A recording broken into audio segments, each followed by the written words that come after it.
Assalamualaikum warahmatullahi wabarakatuh. Perkenalkan, nama saya Siti Hajar dan rekan saya Eni Kurniawati dari Universitas Muhammadiyah Kupang.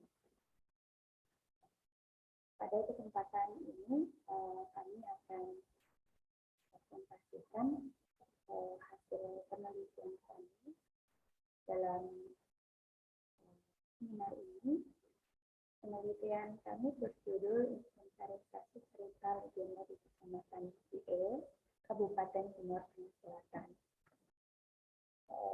Kita semua mengetahui bahwa setiap desa memiliki kekayaan folklor yang dapat dimaknai sebagai kekayaan tradisi, kekayaan sastra, kekayaan seni, kekayaan hukum, perilaku, dan lain sebagainya. Setidaknya itulah yang dikatakan oleh Dewan Jaja bahwa biasanya berkaitan dengan budaya pada masa lalu dan sebagian besar bersifat anonim, cerita-ceritanya anonim sehingga maksud tidak diketahui secara jelas pengarangnya siapa dan sumber aslinya biasanya adalah penutur-penutur asli yang ada di masing-masing wilayah.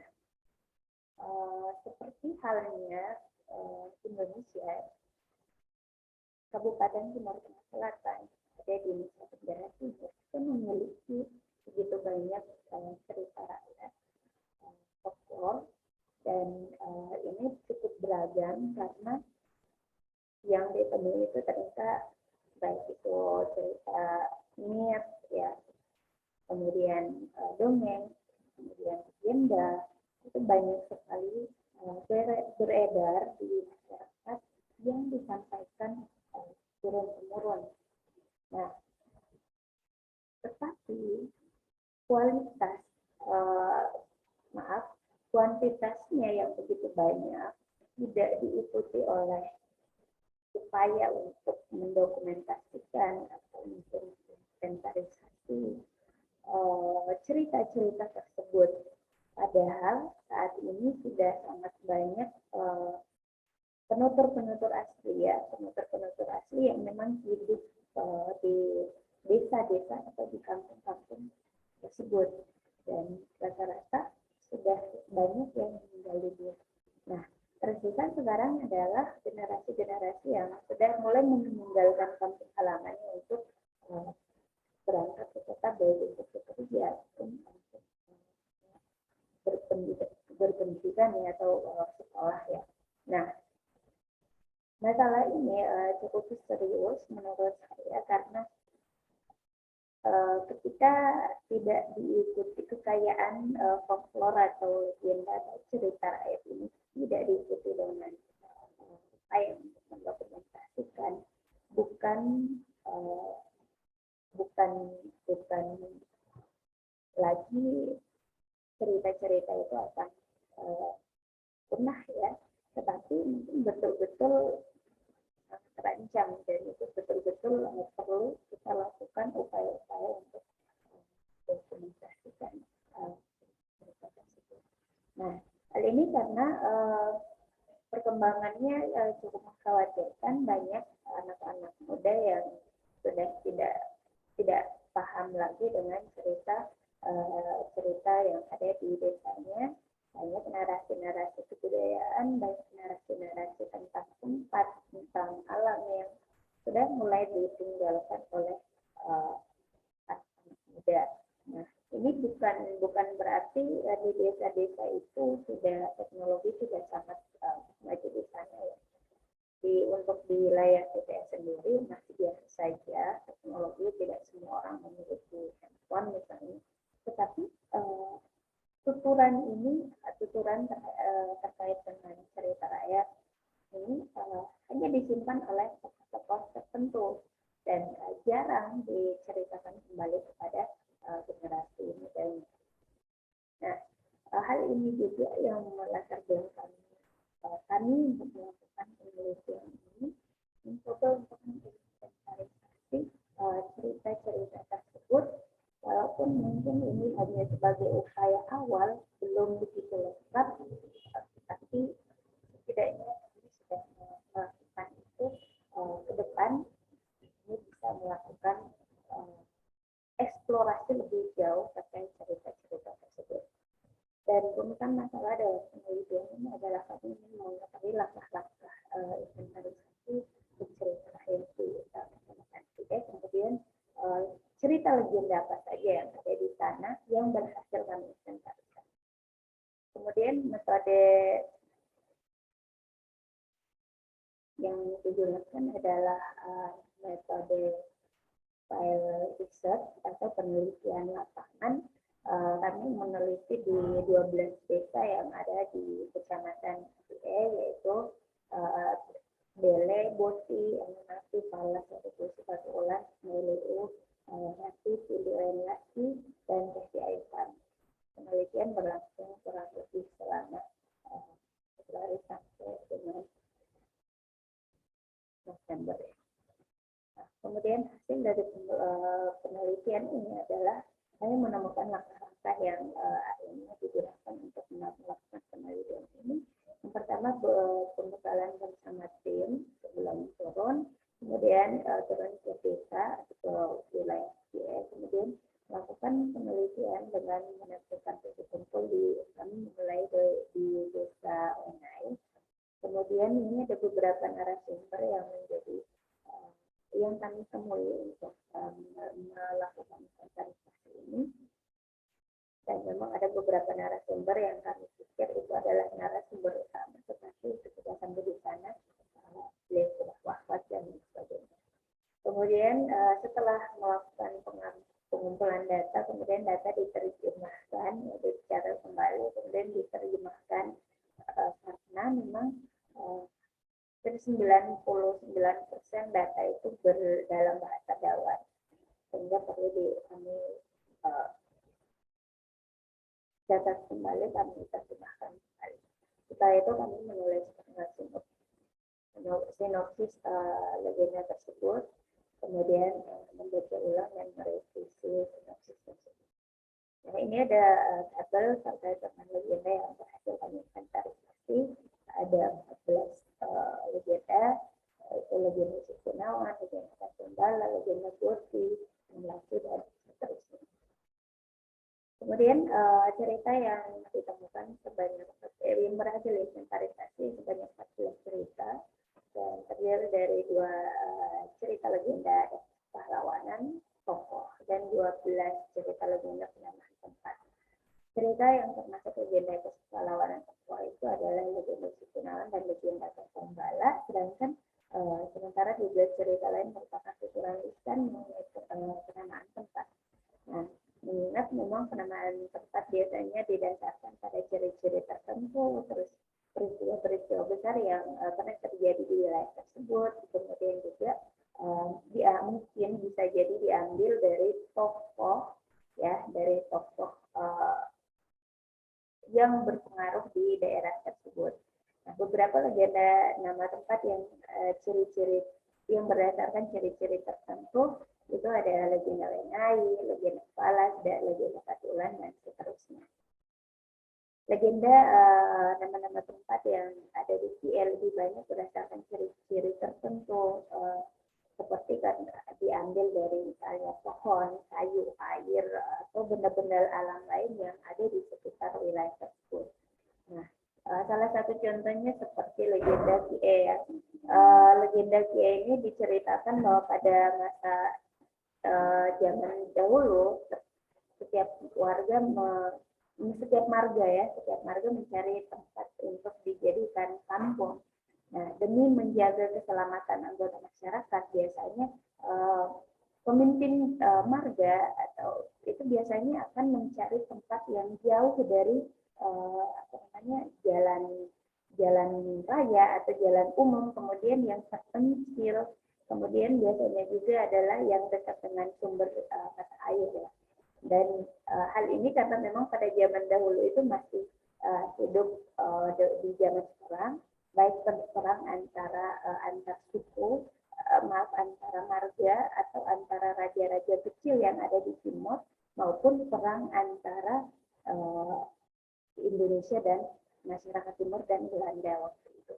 Nah, itulah ada seorang tokoh namanya Kaisar Bala ini mencari tempat yang aman dari intayan musuh, sehingga pada suatu hari mereka pergi ke suatu tempat dan akhirnya menemukan sebuah sumber mata air, dan pada sumber mata air itu ada sebuah batu besar, sangat besar, dan di atasnya itu ada sebuah rumpun ya, rumpun ki. Ki ini adalah kalau di bahasa Indonesia artinya kecipir ya. Jadi anehnya kecipir ini tumbuh subur di atas batu yang sebenarnya tidak ada tanah sama sekali, dan itu merambat sampai kemana-mana sehingga bagian tersebut sangat hijau ya. Nah, akhirnya Kaisar Bala sebagai pemimpin marga saat itu merasa bahwa ini lebih baik kita memberi nama tempat ini sebagai Weki. WKE ya. WKE itu artinya berarti air kecipir, artinya di situ ada sebuah rumpun kecipir yang akhirnya menjadi penanda dan berdasarkan itu dijadikan sebagai nama tempat. Ini contoh. Kemudian cerita legenda berdasarkan peristiwa besar di wilayah tertentu itu juga ada dua, yaitu legenda Wenlasi dan legenda Pili. Ini pembahasannya adalah karena misalnya ya, ini legenda Wenlasi. Wenlasi sendiri itu pada zaman dahulu diceritakan bahwa pada zaman dahulu ada seorang tokoh bernama Am Abi yang bertemu dengan seekor buaya dalam perjalanannya. Nah, Am Abi ini menolong buaya melepas kail pancing dari mulut buaya. Kemudian buaya tersebut bertanya pada Am Abi apa yang dia inginkan. Am Abi merasa bahwa sebenarnya dia sudah memiliki semuanya, dia sudah memiliki harta benda dan lain sebagainya, dia sudah kaya raya sebenarnya. Nah, tapi ternyata yang dia tidak punya itu hanya sapi. Ternyata di antara semua kekayaannya dia tidak memiliki sapi.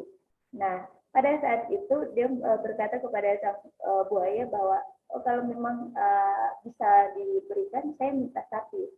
Akhirnya oleh buaya ini, Am Abi diminta untuk pulang ke tempatnya saat itu untuk membangun kandang.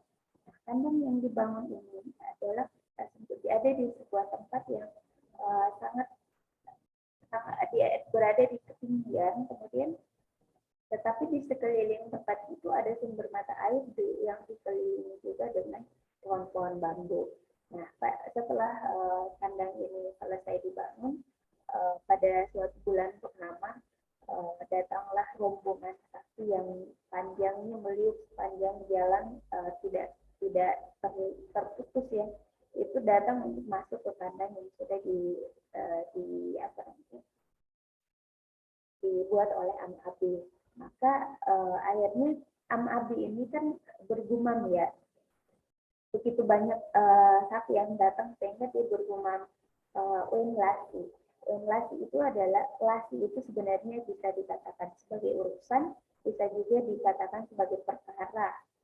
Jadi wen itu kan berarti mungkin.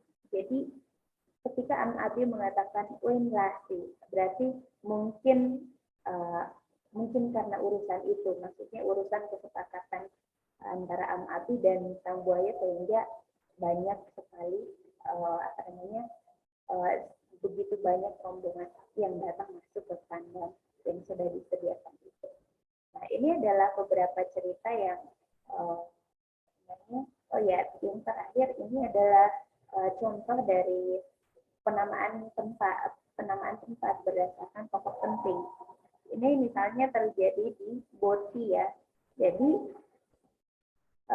sama seperti cerita-cerita yang lain, pada zaman dahulu ada 12 marga yang hidup awalnya itu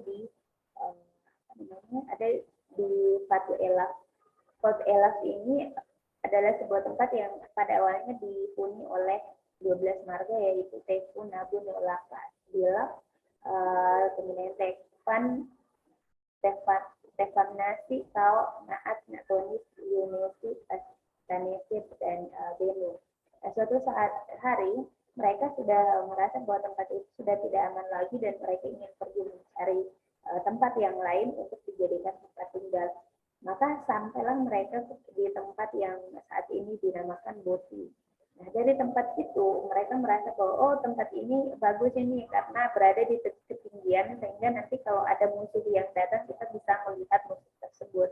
Nah, sehingga mereka bersepakat untuk tinggal dan membuat perkampungan di tempat yang saat ini dinamakan Boti. Nah, pada saat itu mereka dari 17 marga ini bersepakat untuk membuat mengangkat salah seorang dari mereka untuk menjadi raja. Nah, dari itu maka diangkatlah dari marga Benu untuk menjadi raja di tempat tersebut. Sedangkan penamaan Boti sendiri adalah diambil dari nama leluhur dari 12 marga tersebut, karena pada dasarnya walaupun mereka 12 marga tetapi sebenarnya mereka berasal dari leluhur atau nenek moyang yang sama. Jadi mereka bersepakat, oh iya kita ada nama kakek atau leluhur yang namanya adalah Boti yang melahirkan begitu banyak marga yang ada yang 12 marga ini. Sehingga bagaimana kalau misalnya Amboti ini yang kita angkat namanya untuk dijadikan tempat atau perkampungan ini kita sebut dengan Boti. Maka karena mereka sepakat akhirnya mereka sebagai bentuk penghormatan juga kepada leluhur mereka, maka tempat itu dinamakan dengan Boti.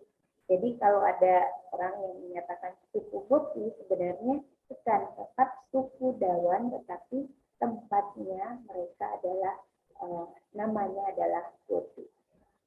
Itu kurang lebih beberapa hasil pembahasannya. Kemudian kesimpulannya, ini tadi inventarisasi sudah ya saya jelaskan juga. Kemudian ini ada yang kedua ada 14 cerita legenda yang bisa juga dilihat di layar ini. Ada 12 cerita, ada 2 yang legenda kepahlawanan, ada 12 cerita yang penamaan tempat.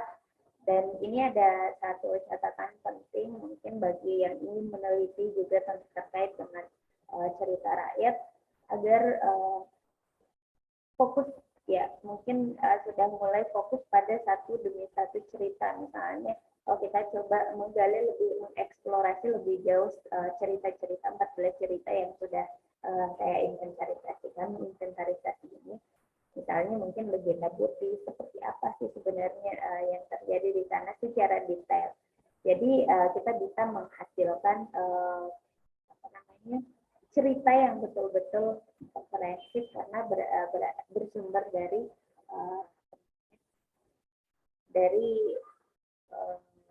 narasumber yang berbeda-beda.